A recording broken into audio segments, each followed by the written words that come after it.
बुद्ध की कहानियां भले ही आज के समय की न हो, लेकिन उनकी कहानियां मानवीय भावनाओं से जुड़ी हुई हैं। इसलिए वे आज भी हमारा मार्गदर्शन करते हैं। यही कारण है कि बुद्ध की कहानियां अत्यंत लोकप्रिय हैं। इसीलिए आज हम आपके लिए बुद्ध की एक लोकप्रिय कहानी लेकर आए हैं, जिसका शीर्षक है जब कोई अपमान करता है। ये जीवन से जुड़ी कहानी है और इसलिए सभी को पसंद आती है। हमें उम्मीद है कि आपको गौतम बुद्ध की यह कहानी पसंद आएगी। एक बार बुद्ध किसी गांव से गुजर रहे थे। उस गांव के लोग उसे पसंद नहीं करते थे। उन्होंने बुद्ध को घेर लिया और गालियां देने लगे। सबसे ज्यादा गुस्सा गांव के नेता को हुआ। उसने उल्टे बुद्ध को गाली देना शुरू कर दिया, लेकिन बुद्ध इस सब से बेपरवाह होकर मंद मुस्कुराते रहे। सरदार बहुत देर तक बुद्ध को गालियां देता रहा, लेकिन कुछ देर बाद उसका मुंह सूखने लगा, जिससे वह चुप हो गया। ये देखकर बुद्ध ने कहा, यदि तुम्हारी बात पूरी हो जाए तो मुझे आगे बढ़ना चाहिए। मुझे आगे गांव जाना है। वहां लोग मेरा इंतजार कर रहे होंगे।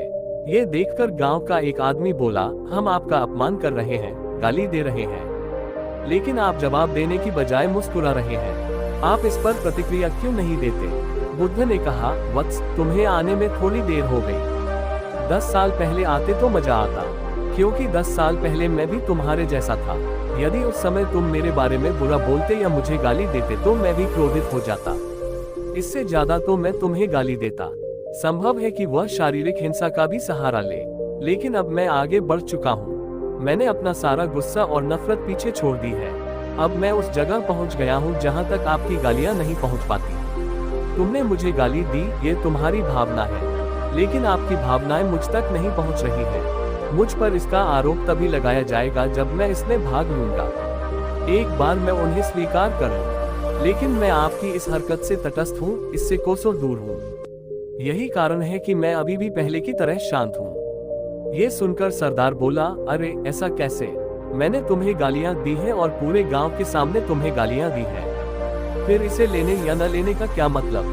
बुद्ध ने कहा, वत्स, मैं कल एक गाँव में गया था। वहाँ लोगों ने मेरा उपदेश सुना। वे बहुत खुश हुए।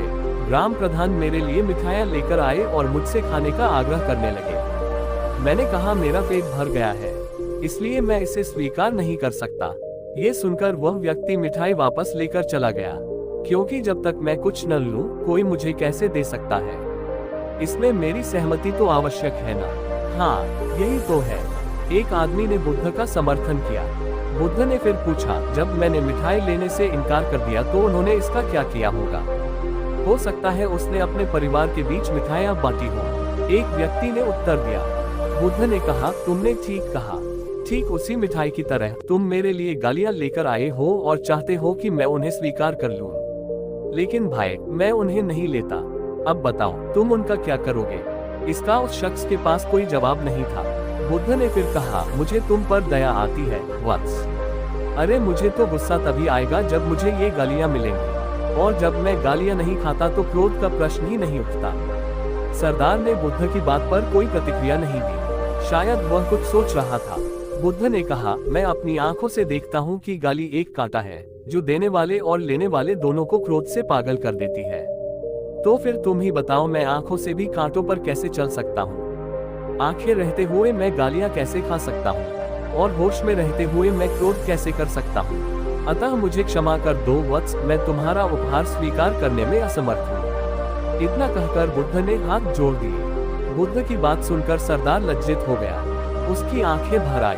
वह कुछ कहना चाहता था, लेकिन उसके होठों ने जवाब दे दिया।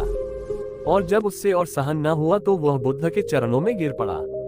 दोस्तों, हम में से ज्यादातर लोग यही सोचते हैं कि हमारे दुखों का कारण कोई और है, और जब हम इस पर विश्वास करते हैं तो हम आत्म नियंत्रण की कमी और खुद को नियंत्रित करने में असमर्थता को नजरअंदाज कर रहे हैं। वास्तव में ये हम पर निर्भर करता है कि हम दूसरों द्वारा प्रदत्त नकारात्मकता को स्वीकार करते हैं या नहीं। यदि हम नकारात्मकता को स्वीकार करते हैं तो हम अपने पैरों पर कुल्हाड़ी मारते हैं, और जब हम उसे अस्वीकार कर देते हैं तो घृणा, क्रोध, हिंसा सभी से मुक्ति मिल जाती है।